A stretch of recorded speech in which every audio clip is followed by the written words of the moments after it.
Hey guys, tonight we venture into a strange, sleepy valley tucked somewhere between the edge of the real world and whatever happens after your third cup of herbal tea.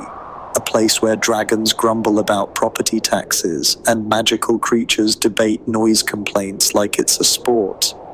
You just wanted a quiet place to live. Spoiler, you might not survive the HOA. So, before you get comfortable, take a moment to like the video and subscribe, but only if you genuinely enjoy what I do here. Drop me a comment with your city and what time it is where you are right now. I love seeing how far this sleepy little story wanders. Now, dim the lights, maybe turn on a fan for that soft background hum, and let's ease into tonight's journey together. It all starts with you dragging a wheeled suitcase up a dirt path. The path is not paved. The wheels are not coping. Every now and then, one of them squeaks like it's trying to warn you. And honestly, it should. You've just moved to Stillhollow Valley, a place with 99% quiet and 1% roaring ancient dragon with chronic sleep problems. Nobody told you about that part. The brochure said serene, misty mountain village, ideal for creatives and light nappers. What it didn't say was that your immediate neighbor is a literal dragon. His name is Bramblenox. He is 3 stories tall, molting, and owns a ridiculously large pair of sleep goggles. They hang from a cliffside like an industrial hammock.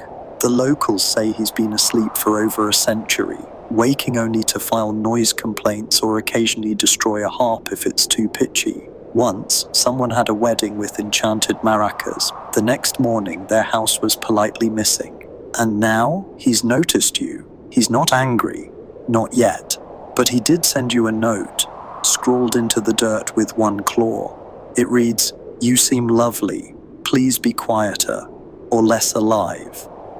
You can't really tell if it's a joke. Dragon humor is dry and often written in multiple layers of existential threat. Still, it's hard not to admire the polite tone, so you decide to be a good neighbor. You put extra socks on your chair legs. You whisper to your kettle. You even catch yourself apologizing to your own shadow when it moves too loudly. But late that night, something happens. A strange buzzing comes from the hill behind your new cottage. It starts low, like a sleepy bee snoring. Then it grows, morphing into what can only be described as magical dubstep performed by invisible frogs, and that's when you see it. The hill is glowing, not softly like moonlight. No, it's pulsing in rhythm, casting neon pink and blue glimmers across the valley floor. It's alive. You grab your lantern, pull on the cloak labeled barely fireproof, and step outside. At the crest of the hill is a ring of mushrooms, glowing, bouncing, and singing. In harmony, bad harmony, you freeze. Not because you're afraid, but because one of the mushrooms sees you and waves. It actually lifts a stubby fungal arm and gives you a nod, like, "Hey, we've been expecting you." This is where the trouble begins. The singing mushrooms, known in the arcane scrolls as chorus capes, are considered illegal in 5 kingdoms. Not because they're dangerous, but because they once held a month-long performance that drove a whole dwarven city into spontaneous interpretive dance. According to magical legend, the first chorus capes were grown accidentally by a bard who tried to enchant soup. No one knows why they sing. Some scholars believe they're channeling cosmic vibrations. Others think they're just trying to recreate a lost goblin disco. The Enchanted Botanists Guild has never agreed. Some claim the spores themselves are sentient composers. So, yeah, you've got those in your yard now. You kneel down to examine one. It's humming a bass line and winking at you. You try to ask it nicely to maybe keep it down for the night, just for the sake of your potentially murderous dragon neighbor. But instead it starts harmonizing louder. In panic, you look around and see Bramblenox. His glowing eyes are now open, a faint steam rising from his nostrils. Not angry, just deeply, profoundly sleep-deprived. He stares at the mushrooms, then at you. And then he does something unexpected. He sighs, like someone who knows this entire musical mess is going to end with a zoning dispute, and rolls back into his cave. You're safe. For now. But you can feel it, this was only your first night. and you've already made noise. The next morning you wake to a tiny scroll nailed to your door with what appears to be a dragon claw. It's smoldering slightly and smells faintly of burnt cinnamon. The scroll reads, Noise Infraction 1, issued at 2:43 a.m, observed violations, unauthorized mushroom concert, resolution deadline, sundown, suggested remedy, relocation, obliteration, or earplug enchantment. Sincerely, Bramblenox the Weary, and his legal counsel, a spectral goose. You flip the scroll over. There's a tiny, feather-shaped wax seal on the back. It honks softly when you touch it. So, okay, that's how your first neighborly encounter went. Nothing like a little legal goose pressure to get your day going. You sigh and do what any sensible person would do in this situation. You write a response letter. In glitter ink, on parchment that smells like lavender because passive aggression should always smell like a spa. You include an apology, a list of your sleep-friendly hobbies, knitting, whisper reading, napping while pretending to meditate, and, why not, a scone wrapped in calming leaf buttercloth. You even draw a smiley face wearing earmuffs. An hour later, the scroll is returned. This time, Bramblenox writes only 3 words. Try harder, human. You pause, because technically you're not entirely human. You're about 11% bog witch on your mother's side, but let's not split hairs. Or swamp vines. The point is, things are escalating. Desperate for a solution, you head into town. And by town I mean a loosely arranged cluster of homes, one upside-down bakery, don't ask, and a bulletin board that's mostly covered in magical thumbtacks and outdated ads for enchanted spoon fencing lessons. You post a note asking for professional quiet consultants. You don't expect much, but within minutes, a tiny owl with round glasses and a clipboard lands on your shoulder and coughs. Did someone say silence? That's how you meet Wimley, the Valley's only licensed sound behaviorist. He's 4 apples tall, wears a lab coat made of mothwing, and insists on being paid in whisper crumbs. You have no idea what those are, so you just nod. He inspects your property like a detective in a noir film. He mutters, sniffing the mushroom ring.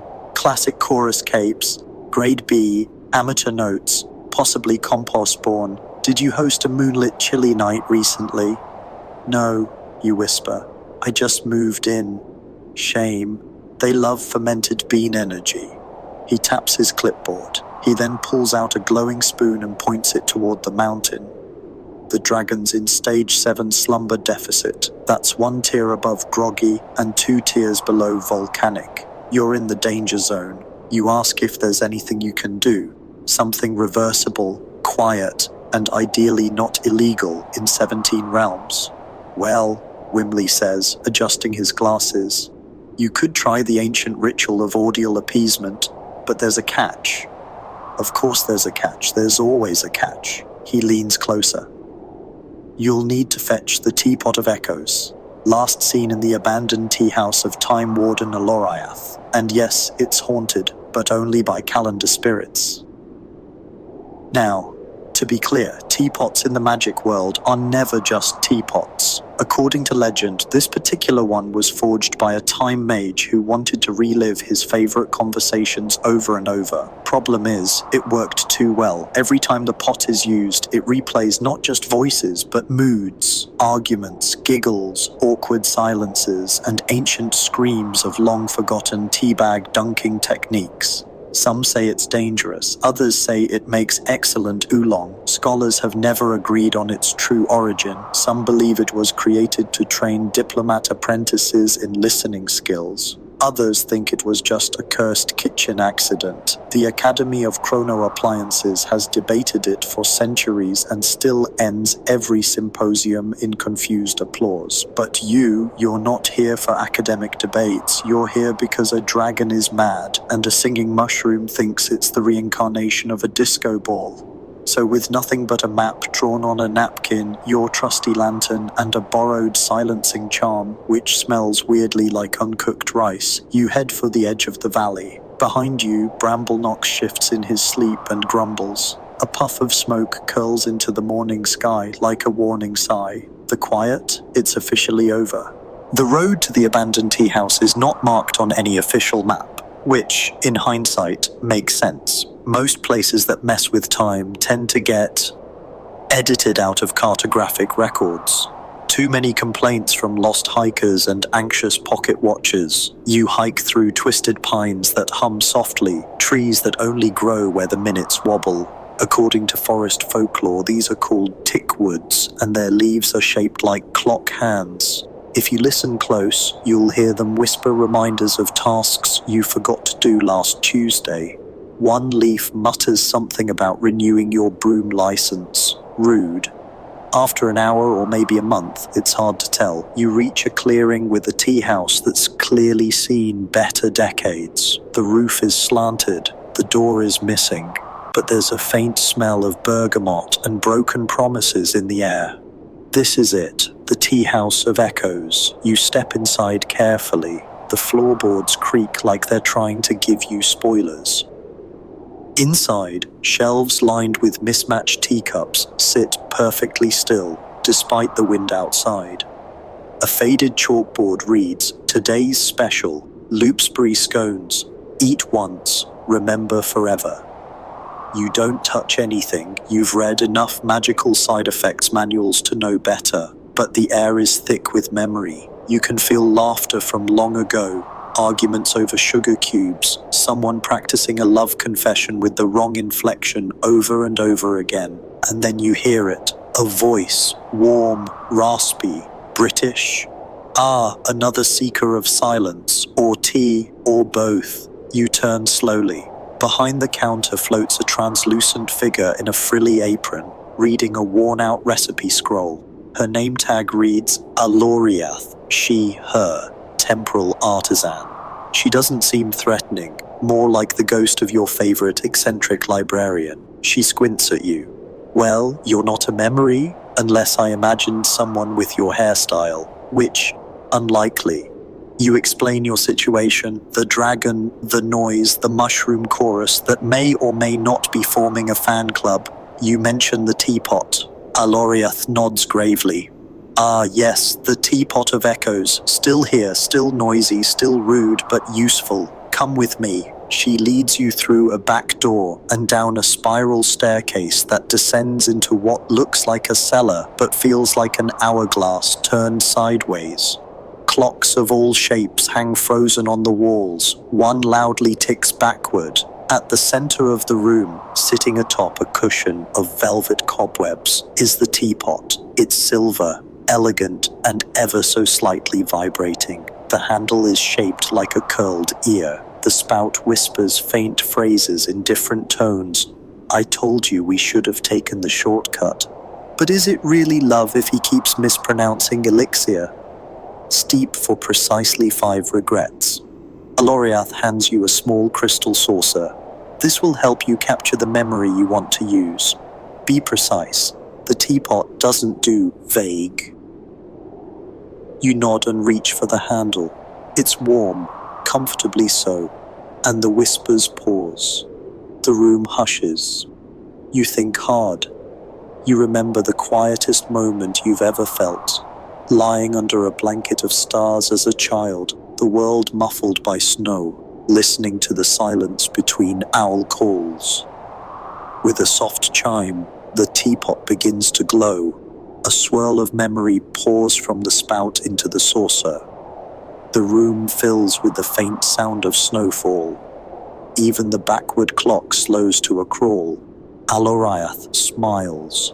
Well chosen, a pure silence, hard to come by. But just as you're about to thank her, a sudden wind slams the tea house windows above. The stairs groan, time flickers, and in that moment a shape bursts through the door. A raccoon in a cloak, eyes wide, clutching a scroll. Urgent news from Stillhollow, it pants. The mushrooms have recruited a banshee, Aloriath gasps. You drop the saucer. Luckily, it floats. Unluckily, The teapot of echoes senses panic. It starts to shimmer wildly, spitting out fragments of old conversations, including one where someone insults a goose's fashion choices. You really don't need that right now. You manage to cap the teapot, whisper an apology to time itself, and shove it into your pack. The raccoon nods solemnly. You'd better hurry. The dragon is this close to going full lava fume. You don't argue. You just run. Behind you, Alariath waves. Good luck, dear. Oh, and don't steep it near sarcasm. It reacts badly.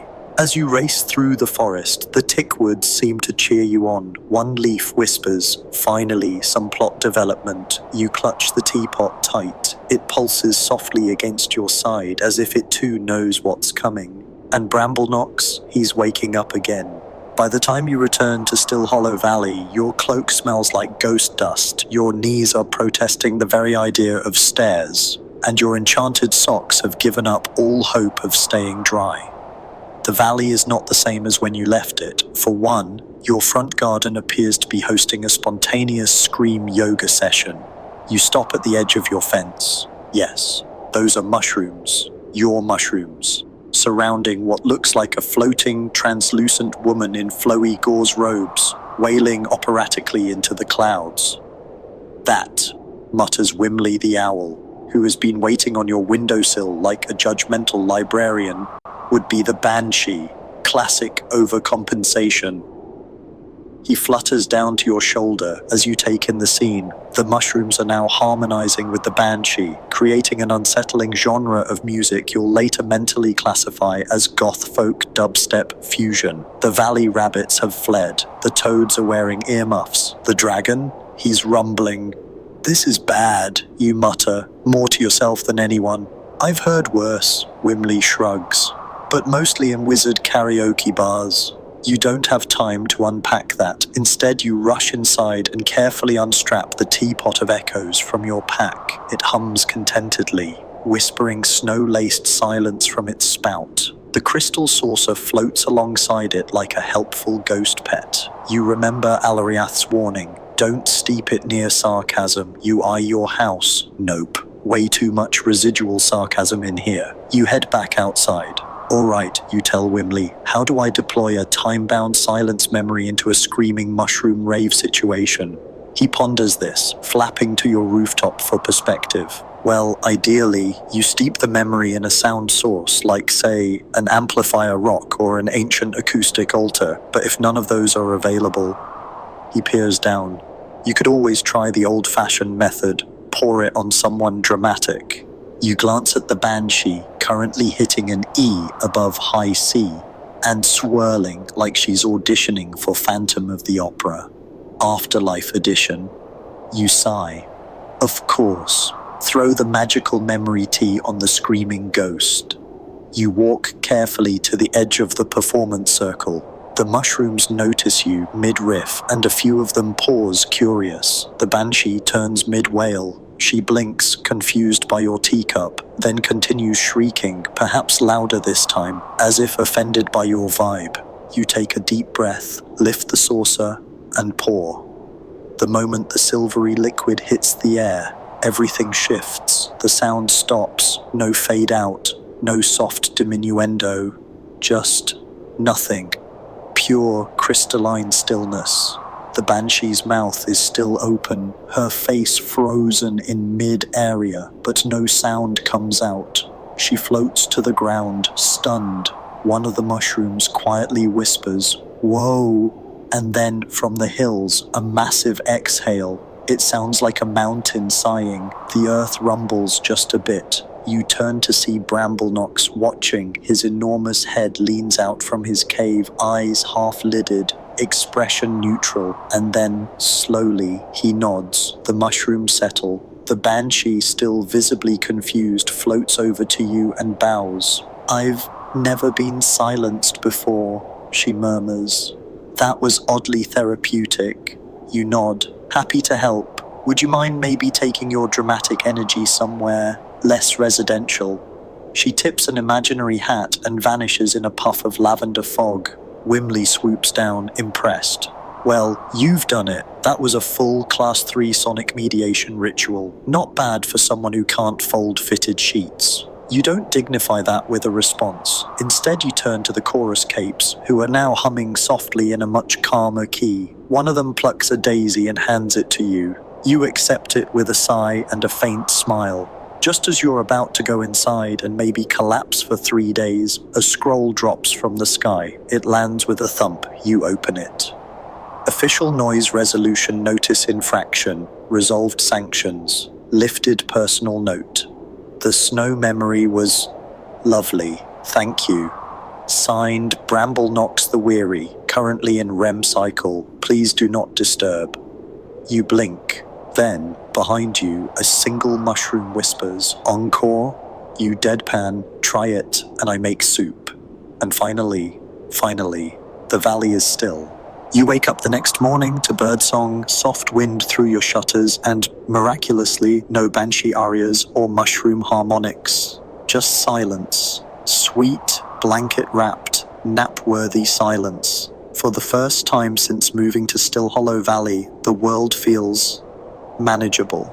Like maybe, just maybe, you can exist here without a noise-cancelling helmet and weekly dragon arbitration. You stretch, yawn, shuffle to the window, and immediately spot a problem.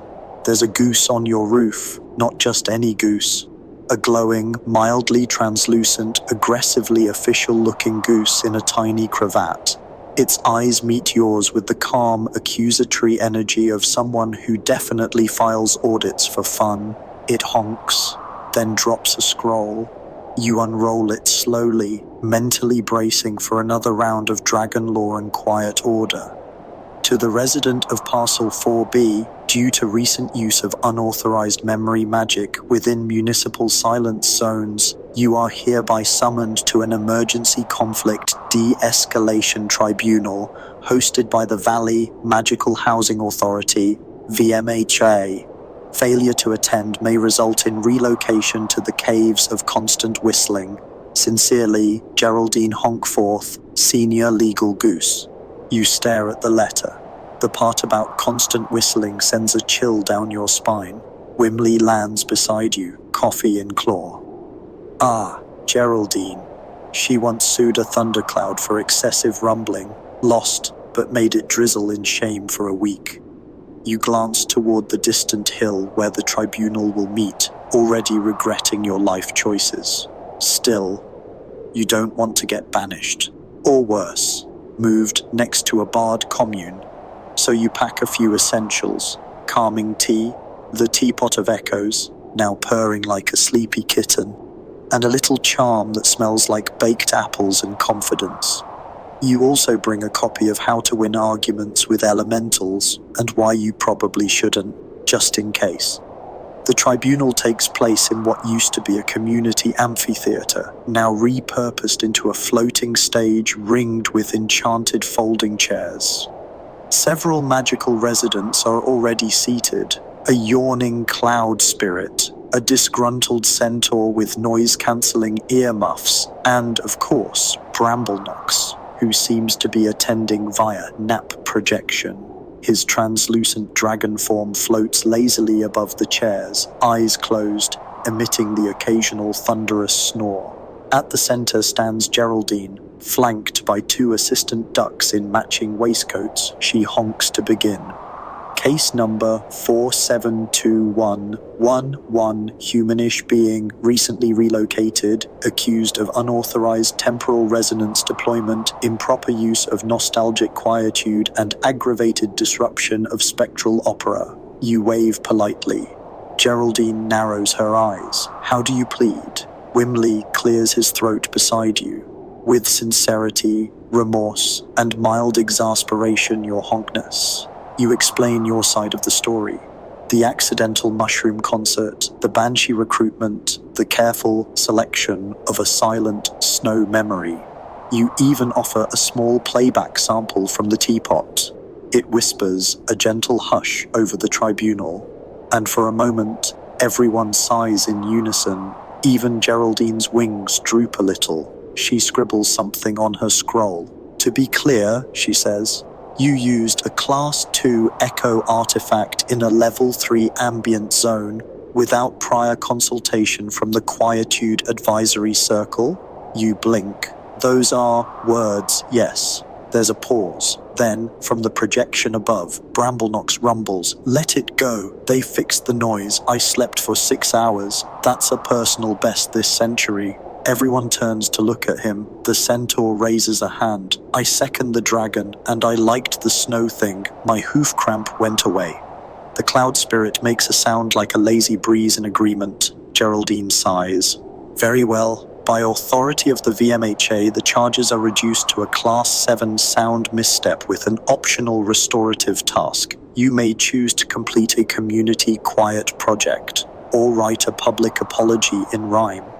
You, instinctively allergic to rhyme schemes before noon, immediately choose the quiet project. Excellent, Geraldine says. You are now officially the Valley Sound Harmony Liaison. Your duties begin tomorrow. You blink. Wait, what does that mean? But she's already flapping away. Wimley pats your arm. Congratulations! You're now legally responsible for maintaining auditory balance in a valley full of magical noise gremlins. That's like being the janitor of a music school inside a volcano. You stare out at the hills. Somewhere a mushroom belts a soft note from underground. You sigh. I need more tea. Your first day as Valley Sound Harmony Liaison begins with exactly 0 training, a magically delivered clipboard, and a motivational message from the VMHA that simply says, "Don't mess this up." Also included, a hat. It's bright orange, embroidered with the words, "Shh, official business." You put it on because, frankly, you need all the help you can get. Your first assignment? A field harmony check in the lower marshlands, specifically near the Echo Fen, a notoriously unpredictable region known for its mood swings and passive-aggressive sound mirages. Charming. Wimley flutters beside you, sipping what he insists is focus potion. You're 97% sure it's just highly caffeinated dandelion tea. So Echo Fen, he muses, home to the world's only complaint-powered reeds. They mimic nearby sounds, but worse. You glance down at your clipboard. Complaint level, moderate reported noise type, unnamed wheezing windbag laughter. Possible cause? You raise a brow. That doesn't exactly narrow it down. The path to the fen squishes beneath your boots. Every few steps, a frog politely glares at you. Even the insects here seem judgmental. As you enter the outer rim of the Echo Fen, the air changes. It smells like wet parchment and someone else's memories. That's not just poetic, it's literal. This place is a leftover pocket from an old sound mapping experiment, and occasionally it echoes moments from the past. Once, a bard got stuck here for a week, listening to their own stage fright loop on repeat. Be careful, Wimley whispers. This place doesn't just bounce back sound, it reflects intent. If you're annoyed, you'll hear sarcasm. If you're nervous, you'll hear doubt. If you're overconfident, well, you might get mocked in iambic pentameter. You take a steadying breath and step into the clearing. At first, it's quiet, still, almost too still. Then, without warning, the sound starts. He, wheeze, snurk. Oh no, I dropped my dignity again. You jump. The voice sounds familiar, too familiar. Then it hits you. That's your voice from last week when you tripped over your own robe trying to pet a wizard cat. You groan as the sound loops again. Oh no, Wimley snorts. Echo Fen's greatest hits, apparently. You shuffle forward, cheeks burning, until you reach the reeds. Sure enough, they're swaying back and forth, glowing faintly, each one producing overlapping layers of laughter, mockery, and, strangely, goblin beatboxing. You spot a tiny plaque at their base. These reeds were originally designed by Professor Crindlewart for sonic therapy. Results inconclusive and deeply annoying. The professor, by the way, is still a subject of academic debate in the magical psychology field. Some say he was a genius ahead of his time. Others claim he just liked making noise legally. His final dissertation was titled Vibes, a Quantitative Mystery. So how do you silence a bunch of emotionally manipulative reeds? You try a basic dampening spell, they laugh louder. You try ignoring them, they start replaying your most awkward dreams. One reed just keeps repeating, "You really think capes are making a comeback?" Rude. Then you remember something from the Teapot of Echoes, a footnote in the scroll Aloriath gave you. Mirrored sound magic responds best to acknowledgement and calm contradiction. You nod. Time to try some emotional jujitsu. You kneel next to the loudest reed and say calmly, "Yes, I fell. Yes, I made weird noises, but I was trying to pet a wizard cat named Pancake, and I have no regrets." The reed hesitates. The echo falters. A few others lower in volume. Emboldened, you keep going. "You think I can't pull off capes? I'll have you know I've been complimented by a sartorial imp twice this year. That's legally binding fashion praise." The reed nearest you goes completely silent. One by one, the laughter fades. The mocking tones slow, the sarcasm fizzles, and the reeds sway gently, returning to what you assume is their neutral state of vaguely judgmental grass. Wimley claps softly. You faced your own embarrassing echo and won heroic. You sigh and pull out your harmony report scroll. Under resolution method, you write, "Confronted emotional residue. One staring contest with shame plant." You turn to leave, but not before noticing one final plaque you missed before. It reads, "According to ancient legend, these reeds once sang lullabies to moon calves. Then someone taught them irony." Typical. You leave the echo fen feeling oddly lighter, your footsteps softer. The reeds whisper faint lullabies behind you. This time, they don't sound like they're judging your shoe choices. Back at your cottage, Bramblenox snorts in his sleep. You swear you hear a faint, "Good job," muttered from somewhere deep inside the mountain. Or maybe that's just the wind. You're halfway through alphabetizing your tea collection. Yes, you now own enough magical tea to require filing systems, when Wimley flutters in with a scroll clutched in one claw and a look on his face that says, "Brace yourself." You pause, mid-sort between Lunar Chamomile and Thunder Root Zen, and accept the scroll. It reads, "Urgent, a debate has reignited in the Stillhollow Academy of Arcane Acoustics. Topic: Should silence be classified as a naturally occurring magical element? Outcome: extremely loud. Your attendance is mandatory as Valley Sound Harmony Liaison. Wear robes with flame resistance. P.S. There will be snacks." You groan. Nothing good ever happens after the phrase "debate reignited." Wimley nods solemnly. The last time this topic came up, a professor tried to trap silence in a jar. He was never the same, mostly because the jar hummed at him for a decade. You throw on your fire-resistant robe, which crackles a bit when you move, and head out toward the academy. An imposing dome-shaped building that looks like a cross between an opera house and a really smug observatory. Inside, chaos. The debate has already begun. On one side of the chamber, Professor Legium, a firm believer that silence is merely the absence of sound, nothing more, nothing magical. If silence were a magical element, he declares, we'd be bottling it and selling it as anti-noise lotion.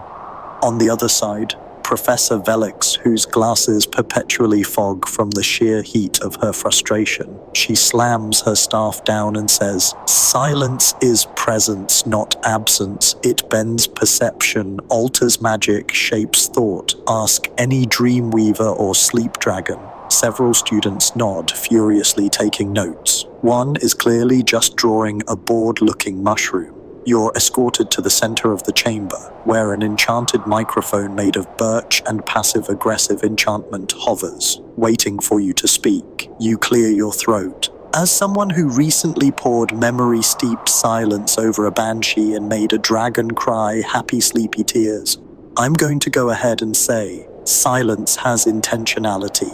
Murmurs, gasps, a goat somewhere bleats in agreement. You continue. I don't know if that makes it a magical element, but I know it behaves like one. It has moods, it reacts, it heals.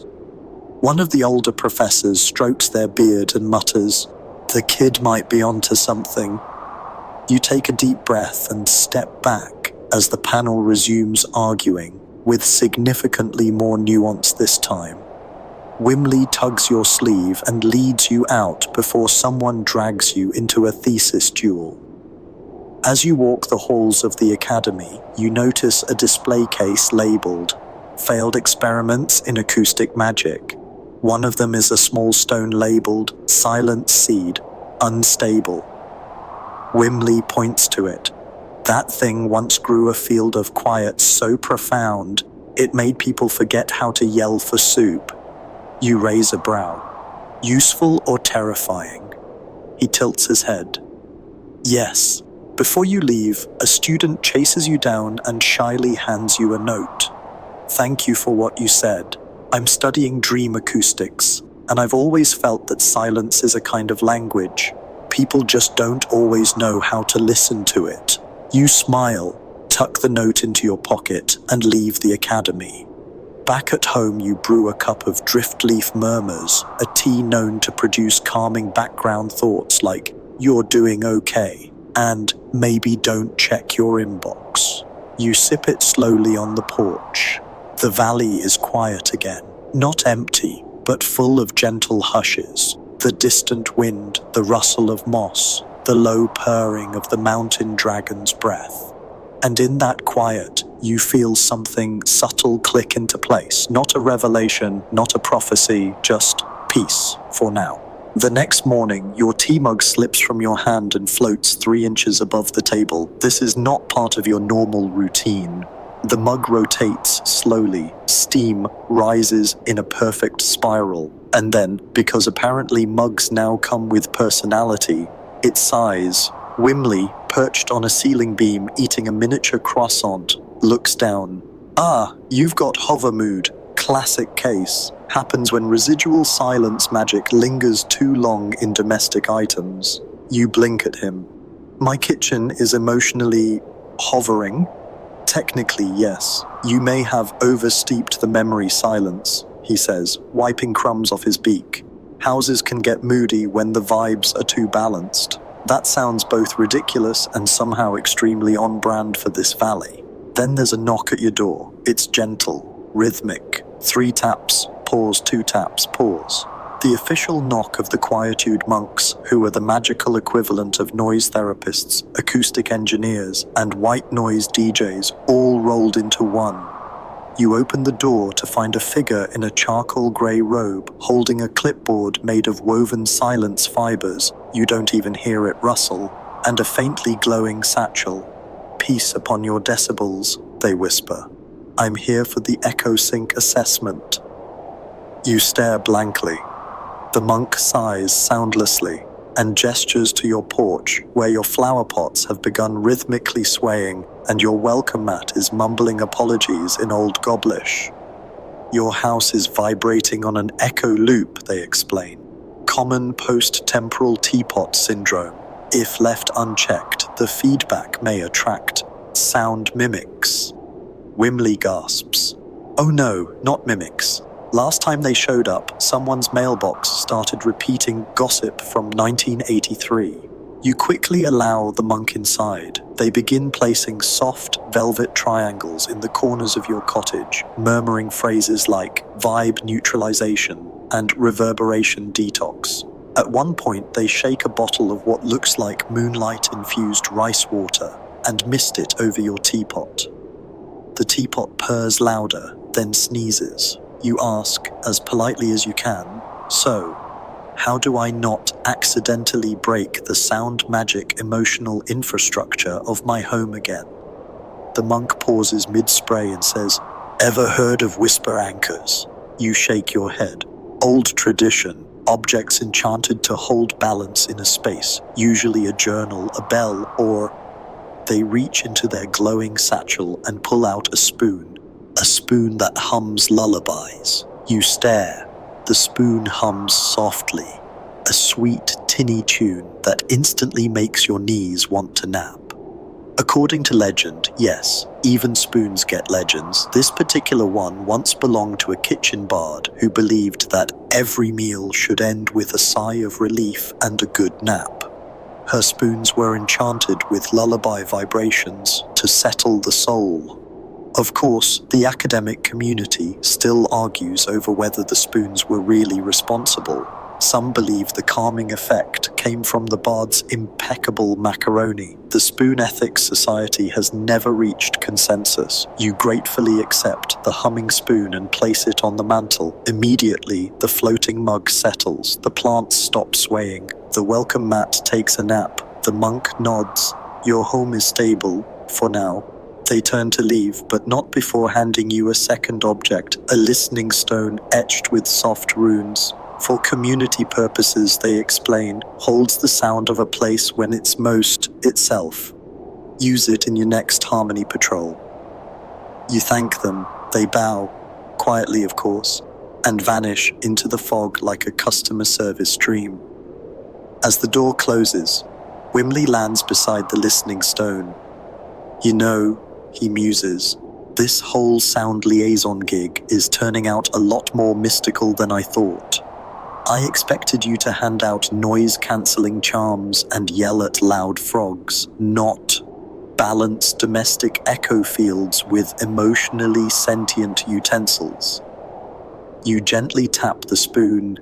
It hums a soothing doot-doot-doo. You can't help but smile, because somewhere between banshee symphonies, teapot memory loops, and vibrating mugs, you're starting to feel like you might be good at this. You sit down, journal in hand, and write your next harmony report entry. Domestic echo stabilized with bard spoon, emotional resonance level, cozy, possible new motto, sound is magic, silence is infrastructure. Outside, Bramblenox rolls over in his sleep and murmurs a low, contented grumble, which, according to Dragonese dialect scholars, loosely translates to, nice job, weird neighbor. You're sipping a cup of Sleep Mint Ripple, a tea that tastes like quiet thoughts and vaguely reminds you of bedtime stories told by lamps when the sky outside your window turns purple. Not a poetic, twilight kissed the clouds kind of purple. No, this is glowing, vibrating, magical interference purple. You immediately set your cup down. It levitates slightly, as if alarmed. Whimley, mid-nap on a bookshelf, bolts upright and shouts, "That's either an aurora of mysterious origin or someone lit their barbecue with the wrong incantation again. But it's neither." A moment later, a disembodied voice floats into your cottage like it's paying a surprise visit. Attention, Stillhollow Valley residents, a multi-dimensional resonance rift has opened near the tranquil crag. It is currently broadcasting unsolicited lullabies. Please remain calm or drowsy. You rush outside. Over the hills you see it, a glowing tear in the air itself, flickering with soft lullaby music.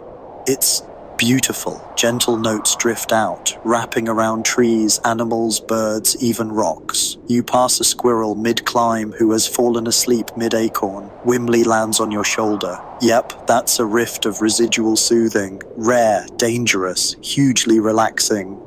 You nod. Sounds harmless. He shakes his head. Too much harmony at the wrong frequency and you get deep nap syndrome. You ever seen a troll nap for 400 years? Not ideal for local agriculture. The rift pulses again. The notes are getting heavier, syrupy sweet and slew. You feel your eyelids tug downward like invisible hands are politely requesting a nap. You shake it off and reach for your listening stone. Time to figure out where the rift came from and, more importantly, how to close it before the whole valley gets lullaby bombed into unconsciousness. You climb up to Tranquil Crag where the magic is thick in the air, humming like a lullaby being sung by an ancient pillow. The rift floats just above ground, spinning softly like a tired record. You hold up the listening stone. It glows, then hums, then sings back. Not in notes, but words. Once upon a silence deep, where dreamers rest and dragons sleep, a door was left a tiny bit wide, and peace spilled out from the other side. You frown. The rift is sentient, or at least poetic. You dig through your bag and find the teapot of echoes. Carefully you open the lid. It stirs, sensing the frequency, and begins to murmur. This is ancient sleep magic, not aggressive, not malevolent, just forgotten, leaked from the dreaming plane. Ah, that old rumor. Legend says the dreaming plane is a world parallel to ours, made entirely of collective dreams, sleepy thoughts, and snoring metaphors. Occasionally it bumps into reality like two ships passing in the fog, and when that happens, things get soft. Some mages believe the dreaming plane was formed from the first wish ever whispered during a nap. Others argue it was the side effect of someone miscasting a bedtime spell near a rift in the ether. The Council of Somniarchs has yet to reach a conclusion. They keep falling asleep mid-debate. So, now you have a doorway to the dreaming plane. Open, active, drowsy. You take a deep breath and do the only sensible thing. You speak to it. Hi there, lovely melody. But this isn't your world. People here need to stay mostly awake. Could you head back to dreamland, please? The rift pulses, then warbles in what can only be described as musical hesitation. Whimley mutters, "Try offering it a trade." Dream stuff responds to exchanges. You reach into your bag and pull out a scrap of memory from the teapot. One of Bramblenox's contented sleep sighs. You gently toss it into the rift. There's a shimmering pause, then a final soft chime. The rift begins to fold in on itself like a quilt being packed away. Notes swirl, the sky lightens, and one by one the sleepy vibrations dissolve into the air. You sit down, breathe held, and the silence that follows is perfect. Not empty, just whole, like the valley just let out a breath it didn't know it was holding. Behind you, a tree lets out a little snore. Whimley nudges your arm. You just bartered with the nap dimension. You shrug. Honestly, not the weirdest part of my week. Back at home, you file your report. Rift closed, lullabies neutralized, used dragon sigh as barter item, side effects, lingering contentment, squirrels napping in weird places, status, sound harmony restored. The teapot purrs. You sit back, smile, and sip your now lukewarm tea. It still tastes like quiet. You wake up to find a talking envelope hovering 6 inches above your pillow, clearing its throat politely. This somehow no longer surprises you. It unseals itself with a satisfying pop, and a scroll floats out, unfurling midair. Congratulations, you've been selected for a mandatory optional professional development retreat for Valley Sound Harmony officers. Location, the Whispering Dunes theme, stillness, sand, and surviving desert harps. Time, now. Sincerely, the Whisper Council, still very mysterious. You stare at the scroll. Mandatory optional sounds like a magical HR department got into your tea. Whimley peeks out from behind your curtain, already wearing tiny travel goggles. Oh ho, the Whispering Dunes. I hear they have sand that critiques your walking posture. You sigh, pack your essentials, sun hat, pocket fan, a snack with raisins even though you hate raisins for some reason, and set off. The dunes aren't far, just a few valleys over. But the moment you step into them, the world changes. The sand here doesn't just shift under your feet, it purrs. Every step you take hums a slightly judgmental tone like, "That's a bold stride, okay?" As you walk, you start to notice whispers. Not creepy ones, more like quiet reminders floating through the air. Remember to breathe. You're doing enough today. Don't trust talking tumbleweeds. Whimley leans over. They call this place the world's only self-soothing desert. Some say it was formed when a caravan of sleep wizards collapsed from burnout and accidentally invented a mindfulness biome.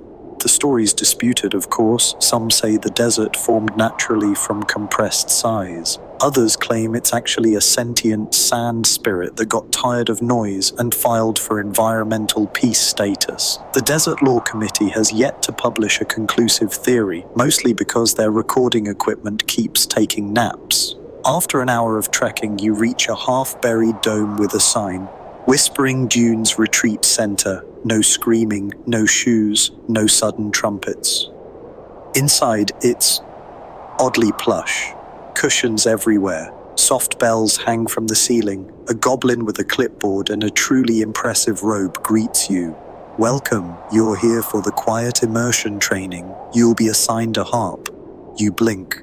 A harp? He nods solemnly. Desert harps are not for music. They're for listening. You'll know what I mean. You're led to a shaded alcove where a tall, curved harp made of wind bones and driftwood sits in the sand. It doesn't look like much, but the moment you touch it, it breathes. A soft gust of wind passes through the strings, and the harp plays. No, seriously, it doesn't make sound, it makes you. Your mood, your thoughts, your internal weather. Right now, a little frazzled, a little hopeful, and faintly hungry. The harp hums those exact feelings in harmony. Wimley tilts his head. Oh, that's surprisingly accurate. I can hear your snack craving. For the next few hours, you sit with the harp. You don't try to control it, you just let it echo. Slowly, you feel your internal chaos start to settle. The harp plays slower. The notes stretch. It begins to hum in a language you don't know but completely understand. And in that stillness, something shifts inside you. You realize you haven't really listened to your own thoughts since you moved to Stillhollow. You've been reacting. Mushrooms, banshees, floating spoons, rifts in reality. But here, with this harp, you finally catch up with yourself. At sunset, the goblin returns with a soft smile. How was your reflection session? You nod. Surprisingly loud for something so quiet. He grins. That's the desert's specialty. He hands you a scroll for your records. Emotional resonance score. Balanced internal static. 13%. Less judgy. Harp mood. Mellifluous with nutty overtones. Certified level 1 listener.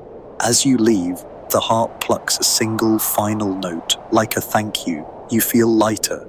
Even Wimley seems impressed. Your brain sounds less like bees now, he says. The dunes hum behind you as you walk home, and somewhere far above, Bramblenox rolls in his sleep and whispers, "They're getting good at this." You return to Stillhollow with sand in your boots, wind in your ears, and a weirdly mellow mood that feels like someone replaced your anxiety with chamomile. Your cottage greets you like it missed you. The humming spoon hums a new tune. Welcome back, weird one. Your welcome mat hiccups once, and the teapot of echoes emits a faint pshh, as if to say, took you long enough. Wimley flutters to the windowsill and squints outside. Uh-oh. You pause mid-boot removal. What now? He points. See that fog rolling in? You squint. Sure enough, a thick, glittery fog is creeping into the valley, twisting through trees, curling around chimneys, and making your neighbor's chicken coop sound like a haunted jazz lounge. That's dreamdrift mist, Wimley mutters. Rare, unpredictable. Happens when latent dream energy gets caught in humidity. Most people just sleepwalk. Some start narrating their dreams out loud, in poetry. You open your front door and hear your neighbor down the road chanting, "I am a lamp with too many feelings." You nod slowly. Yep, that tracks.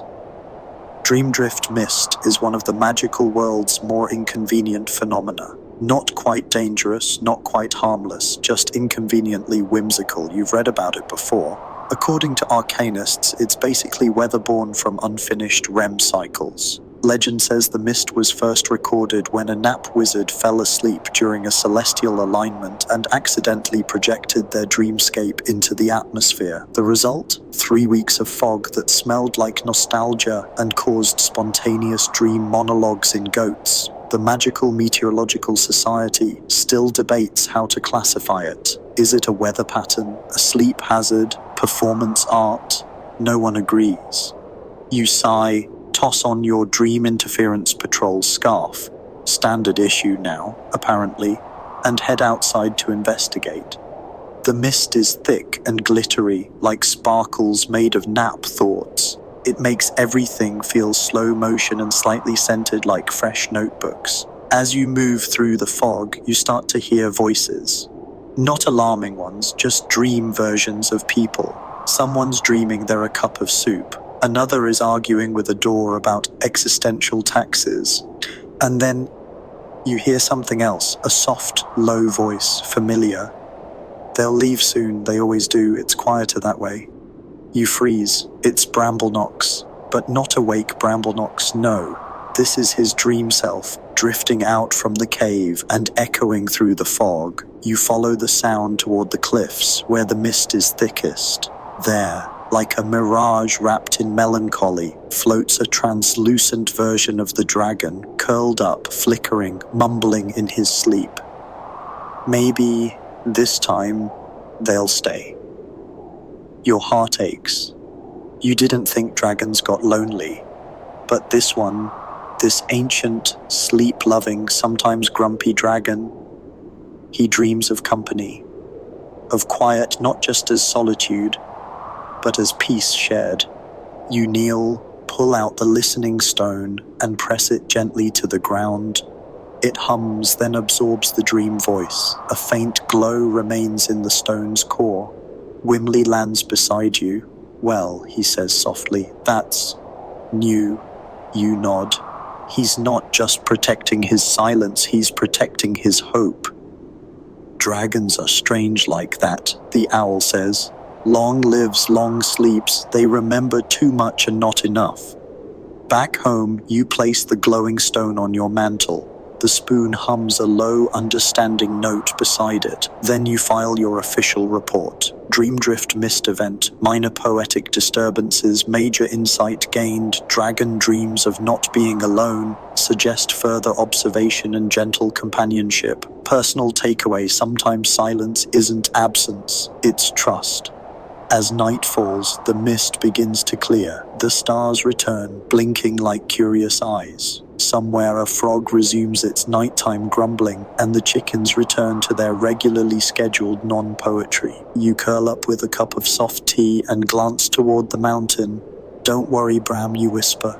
This time I'm not going anywhere. You awaken to the sound of nothing, which is suspicious. Stillhollow mornings usually include at least one background grumble from a toad, a faint rustle from your sentient curtains, or a passing frog piper playing a too-early rendition of Ode to Breakfast. But today, absolute hush. Whimley is already at the window, feathers puffed. It's gone, he says, voice hushed. You shuffle over, still in your blanket burrito, and peer outside. He's right. All the sounds are gone.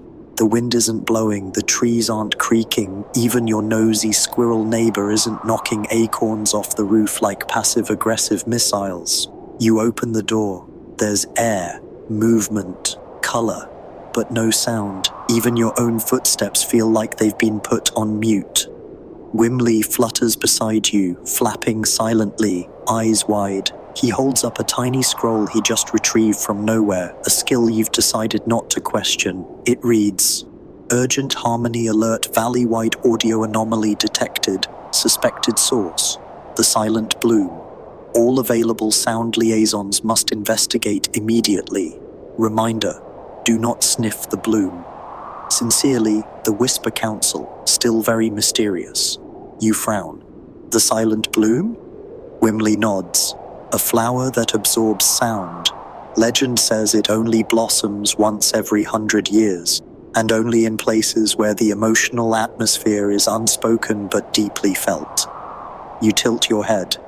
So, basically, every awkward family dinner? Exactly. You grab your emergency field bag, now containing spoon, teapot, feather earplugs, and one very calming scone, and head toward the coordinates listed, a glade near the weeping pines, where fog always feels like it's apologizing. The hike is eerily quiet. Even your thoughts feel muffled. The birds you pass look confused, mid-peep, as if their tweets were confiscated by the air itself. And then, you see it. In the middle of the clearing, a single, impossibly delicate flower, pale silver petals, a faint glow that pulses like a heartbeat. The grass around it is bent inward, as though drawn by gravity or awe. You approach cautiously. Whimley stays behind a tree. I'll just supervise from a safe and emotionally distant location. You step into the glade. The moment you do, your thoughts feel louder, like the silence outside is making inside you turn up the volume. It's not a comfortable sensation. The silent bloom is beautiful and heavy. Not physically, but emotionally. It hums with meaning that doesn't need words. You kneel beside it. You remember what the Whisper Council wrote, do not sniff the bloom. So naturally you don't. You simply sit and listen. You listen to the quiet that isn't empty, the kind that holds every unsaid thing, every deep breath before someone speaks, every moment between heartbeats, and suddenly, the flower speaks, not in language. In memory, you see flashes, not yours but Bramblenox's, a younger dragon, a brighter valley, laughter echoing over hills, not bothering him but joining him, friends, a community, music that didn't irritate but comforted. The bloom shows you what was, then it shows you what could be. The flower pulses once, then twice, and in that second beat, the silence breaks. It's not loud, just soft layers of sound returning, leaves brushing, a gentle breeze, the sigh of something ancient finally exhaling. Whimley calls out, "It's working!" You carefully reach for the flower, not to pick it, but to offer it something in return. You set the teapot of echoes beside it and open the lid. The teapot emits the faintest memory of your first morning in Stillhollow. Confused, overwhelmed, and curious, the silent bloom glows once more, then folds in on itself, petals gently closing like a sigh, and just like that, the air rushes back, sound returns, birds chirp, leaves dance. Somewhere a chicken resumes its existential clucking. You pick up the teapot, now warm with resonance, and walk back. Whimley lands beside you. You just witnessed a once-in-a-century event, you shrug. I mean, it's Tuesday. Later you file your report. Silent bloom encountered. Emotional resonance, profound. Audio restored without rupture. Witnessed ancestral memory echo. Suggest further studies in dragon history-linked flora. Also, recommend light therapy for anxious squirrels post-silence. That night, Bramblenox sends a puff of smoke into the sky.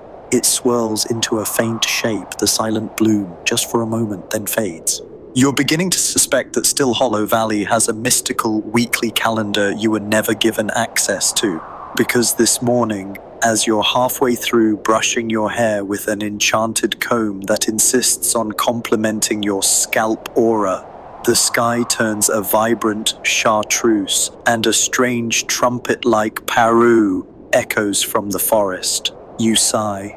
Is it Tuesday again? Whimley flies in wearing a tiny scarf and a look of genuine concern. Brace yourself, the festival of accidental summonings has begun. You blink. That's a thing? Oh yes, he says, preening. Every 5 years, the magical static in the valley spikes just enough that everyone's unfinished incantations, forgotten doodles, and emotionally charged shopping lists might briefly come to life. You stare at him. You mean? Yes, he nods grimly. Somewhere out there, someone's dream journal is currently stomping through the marsh quoting dramatic diary entries in rhymed verse. You gulp down your tea, strap on your official sound harmony liaison sash, it's glittery unfortunately, and follow the weird paroo sound into the woods. Sure enough, the forest is animated. You pass a shrub giving unsolicited advice, a wheelbarrow that thinks it's a poet, and, most urgently, A floating parade of summoned nonsense tramping through the trees like a magical flash mob that's 2 sparkles away from total collapse. Leading the parade, a 12-foot-tall papier-mâché dragon with glitter wings and googly eyes, chanting, "I am the fluffy scourge, heed my nonsense." Whimley blinks. Someone had strong feelings during craft class. The source of the chaos, as it turns out, is a large summoning circle carved into the clearing floor with alarming precision and an unnecessary number of hearts. At its center, 3 teenage witches arguing over whose sigil accidentally summoned the parade. You take a deep breath, then step in with your most liaison-y tone. "Hi, quick sound check. Are any of you actively trying to summon a glitter dragon?" The smallest one raises a hand sheepishly. It was supposed to be a scented air freshener. Of course it was. You take stock of the auditory landscape. It's deeply chaotic. Chanted rhymes, wand-based karaoke, a tuba-playing badger wearing a monocle. You reach into your satchel and pull out the teapot of echoes. It shimmers, almost vibrating with anticipation. Whimley leans over your shoulder. "You sure that'll help?" "No," you whisper, "but it'll do something." You tilt the pot and pour out a stream of gently steeped calm, memories of laughter, but gentle laughter, library giggles, nap jokes, comforting jokes that don't involve glitter-based destruction. The effect is immediate. The parade slows. The glitter dragon sneezes and shrinks to plushy size, gently flopping onto a mossy log. The musical objects hum softly, settle, and begin drifting back into the ether like dreams waking up wrong side up. The 3 witches look both sheepish and relieved. One offers you a cookie and apology. It's charred, but magically forgiving. You take it. Whimley jots something in your clipboard while muttering, "Liaison log, accidental summoning contained, casualty count, 0, dignity questionable." You file your report later that evening. Festival of accidental summonings handled, parade dispersed, glitter dragon de-escalated, musical badger returned to his timeline. Suggested, install emergency anti-doodle runes valley-wide. But before you can collapse into your armchair, a scroll arrives by airmail goose, wearing goggles naturally. It reads, "To Valley Sound Harmony Liaison. You have been nominated for the Whisper Council's quarterly recognition of quiet valor. Not for results, just for continuing to show up. Sincerely, Geraldine Honkforth, still watching." You read it twice, then smile, because in a valley where nothing stays quiet for long, being the person who keeps trying to listen, that counts for something. You wake up to the sound of a violin, but not just any violin, it's playing itself, on your porch, with flair, and somehow with attitude. Whimley peeks out from the teapot cozy. "Oh no, they're here." You blink. "They?" he groans. "The sound sculptors." You sit up straighter. You've heard of them. Wandering magical artisans who treat sound like marble. They carve it, bend it, stretch it, turn it into music, art, perfume, and, in one controversial case, soup. They're geniuses. They're disasters. They're very dramatic. And one of them is now standing outside your cottage, dressed in a coat made entirely of stitched-together musical scores and an expression that screams, "I'm brilliant and underappreciated and also possibly wearing scented ink." "Greetings," they say, bowing low. "I am Calvaro de Quash, sound sculptor, 5th School, Whisper Affinity Division. I have come to test the resonance of your dragon." You stare. "I beg your pardon. I must sculpt the dream tone of the great being you neighbor. It came to me in a riddle, a note, a wobble in the wind. I was moved." You're not sure if this is a threat or a cosmic prank. Whimley whispers, "Last time Calvaro visited a valley, a mountain developed an echo complex. Before you can protest, Calvaro strides toward Bramblenox's cave with a crystal tuning fork and a truly absurd number of swirling scarves. Fear not, liaison. I sculpt in silence, and crescendo, you follow at a safe distance." At the mouth of the cave, Bramblenox is awake, groggy, blinking. His eye opens slowly, focusing on the tiny, cape-clad sculptor bowing deeply and humming in several keys at once. "Don't move," Calvoro says, lifting the fork. "I'm finding your tone." You whisper a silent apology to the dragon. Calvoro begins to swirl around the cave, waving his arms in a slow, interpretive pattern. The tuning fork pulses. Echoes flutter out like glowing butterflies, each one ringing with strange fragments, a snore, a chuckle, a memory of warmth. And slowly, an image begins to form, a sculpture made entirely of sound vibrations. It's beautiful and heartbreaking. It shows Bramblenox curled protectively around a much smaller dragon. Not angry, not scary, just still. A guardian of silence, a keeper of rest, of peace. Even the sculptor pauses. Bramblenox rumbles softly. "You found that memory." Calvoro bows deeply. "I sculpt only what is already speaking."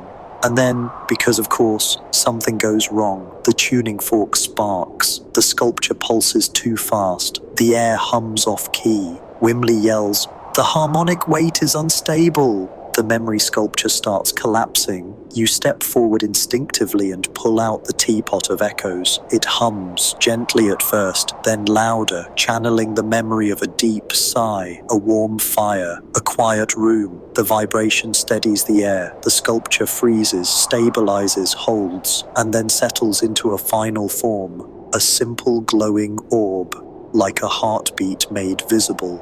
Bramblenox closes his eye and speaks. Not with fire, not with sarcasm, but with something far older. "Keep it." You nod, wordless, and the orb floats into your hands. The sculptor exhales. Magnificent. Sleep, memory, sound, shaped by intention. Wimley mutters, "You're lucky it didn't explode."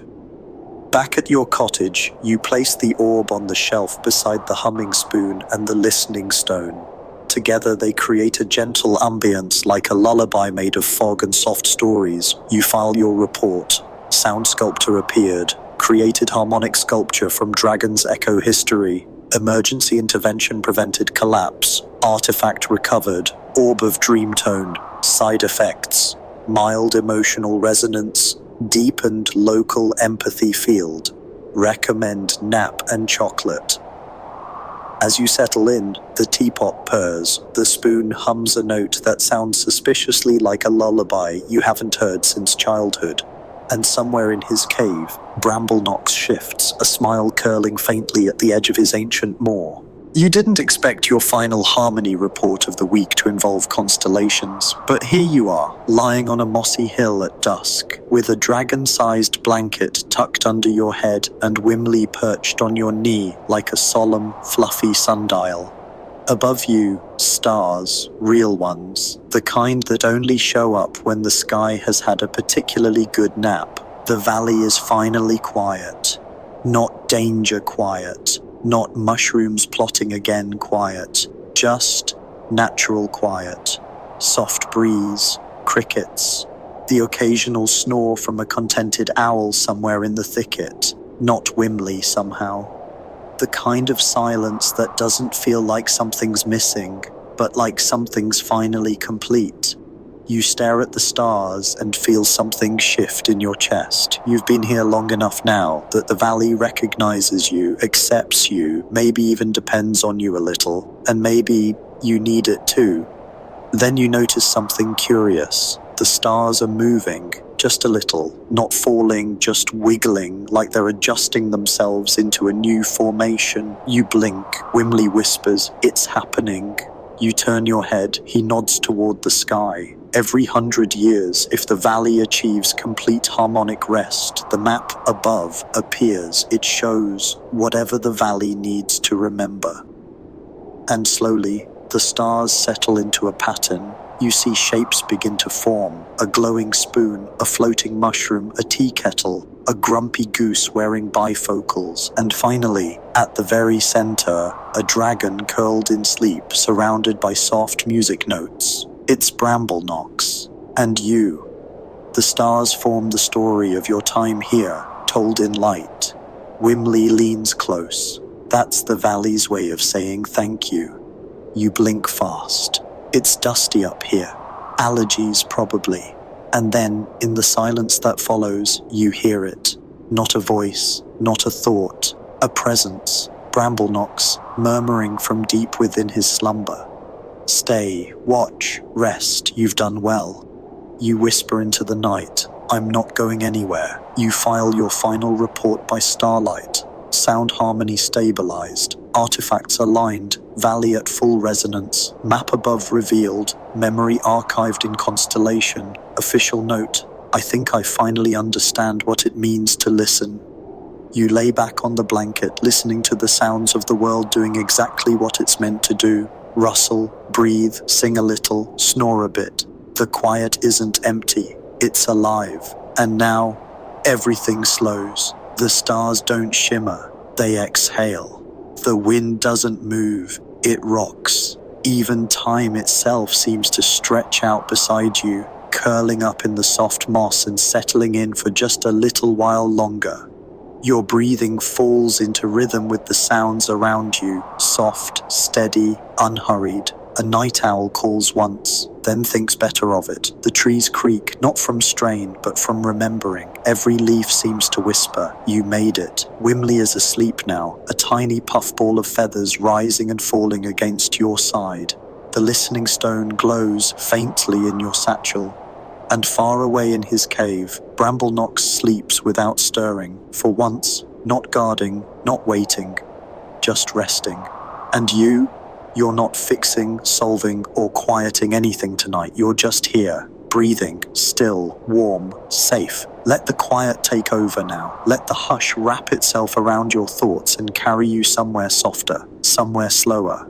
Let yourself drift. No destination, no effort, just you, floating through the quiet you helped create. You're already dreaming.